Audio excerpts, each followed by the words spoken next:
Avec sa nomination, Parag Agrawal rejoint la douzaine d'experts technologiques d'origine indienne qui dirigent aujourd'hui des entreprises de la Silicon Valley, parmi les plus influentes au monde.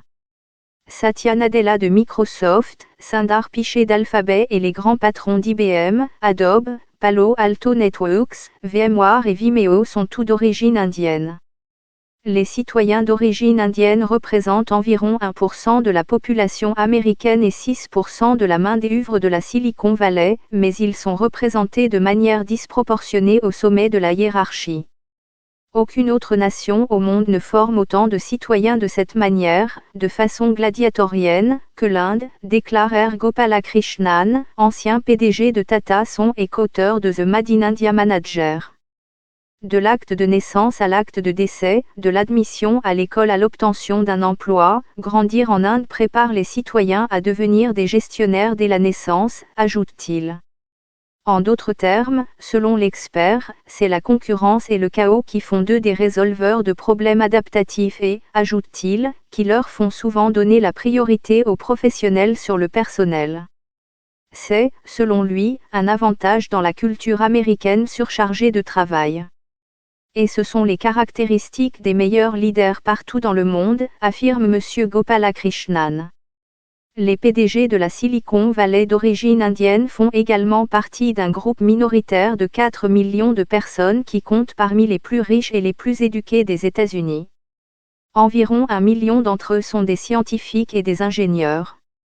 Plus de 70% des visas H-1B, permis de travail à l'étranger, délivrés par les États-Unis vont généralement à des ingénieurs en logiciel indien, et 40% de tous les ingénieurs nés à l'étranger dans des villes comme Seattle sont originaires d'Inde. C'est le résultat d'un changement radical de la politique d'immigration américaine dans les années 1960, écrivent les auteurs de The Other One Perce, Indian in America. Dans le sillage du mouvement des droits civiques, les quotas d'origine nationale sont remplacés par des quotas privilégiant les compétences et l'unification des familles. Peu après, des Indiens très instruits, d'abord des scientifiques, des ingénieurs et des médecins, puis, dans leur grande majorité, des programmeurs de logiciels, commencent à arriver aux États-Unis.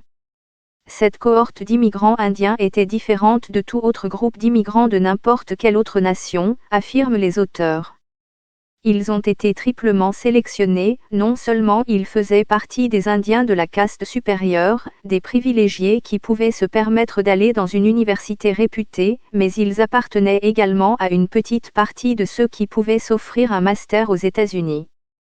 Enfin, le système de visa limitait en outre les quotas aux personnes possédant des compétences spécifiques, souvent dans les domaines des sciences, de la technologie, de l'ingénierie et des mathématiques, qui répondent aux besoins du marché du travail haut de gamme aux États-Unis. Il s'agit de la crème et ils rejoignent des entreprises où les meilleurs arrivent au sommet, explique l'entrepreneur technologique et universitaire Vivek Vadua. Les réseaux qu'ils ont construits dans la Silicon Valley leur ont également donné un avantage, l'idée était qu'ils s'entraident, ajoute-t-il. Monsieur Vadua souligne que de nombreux PDG d'origine indienne ont également gravi les échelons de l'entreprise en travaillant dur. Et cela leur donne, selon lui, un sens de l'humilité qui les distingue de nombreux PDG fondateurs qui ont été accusés d'être arrogants et dominateurs. Selon lui, des hommes comme Nadella et Pichai apportent également une certaine dose de prudence, de réflexion et une culture plus douce qui en font des candidats idéaux pour les postes à responsabilité. Leur leadership discret et non abrasif est un atout majeur, selon Sarita Ray, qui couvre le secteur technologique en Inde pour Bloomberg News. La diversité de la société indienne, avec ses nombreuses coutumes et langues, donne aux managers nés en Inde la capacité de s'orienter dans des situations complexes, en particulier lorsqu'il s'agit d'organisations en pleine croissance, affirme l'entrepreneur milliardaire indien-américain Vinod Khosla, qui a cofondé Sun Microsystems. Cela, ajouté à une éthique de travail acharnée, les prépare bien, ajoute-t-il. Le fait que tant d'Indiens parlent anglais facilite leur intégration dans le secteur diversifié de la technologie aux États-Unis. Et l'accent mis par l'éducation indienne sur les mathématiques et les sciences a donné naissance à une industrie logicielle florissante, formant les diplômés aux bonnes compétences, qui sont ensuite renforcés dans les meilleures écoles d'ingénieurs ou de gestion américaines. En d'autres termes, la réussite aux États-Unis des PDG d'origine indienne repose autant sur ce qui fonctionne bien aux États-Unis, ou du moins ce qui fonctionnait avant que l'immigration ne soit plus restreinte après le 11 septembre, que sur ce qui fonctionne bien en Inde, écrit récemment l'économiste Rupa Subramania dans le magazine Foreign Policy. Toutefois, les experts doutent de l'avenir de ce phénomène. Avec l'important arriéré de demandes de résidence permanente aux États-Unis, connu sous le nom de carte verte, et les possibilités d'emploi croissantes sur le marché intérieur indien, l'attrait d'une carrière à l'étranger a diminué.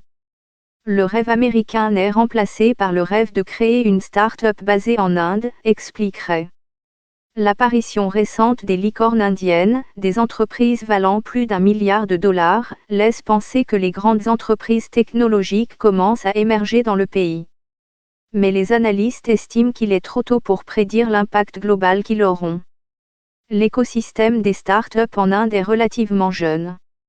Les modèles d'Indiens qui ont réussi, tant dans l'entrepreneuriat que dans l'encadrement, ont beaucoup aidé, mais les modèles sont lents à se répandre, déclare M. Khosla. Toutefois, la plupart des modèles sont encore des hommes, tout comme la quasi-totalité des PDG de la Silicon Valley d'origine indienne. Et leur essor rapide n'est pas une raison suffisante pour attendre davantage de diversité de la part du secteur, selon les experts. La représentation des femmes dans l'industrie technologique est loin d'être ce qu'elle devrait être, déclare M. Rai.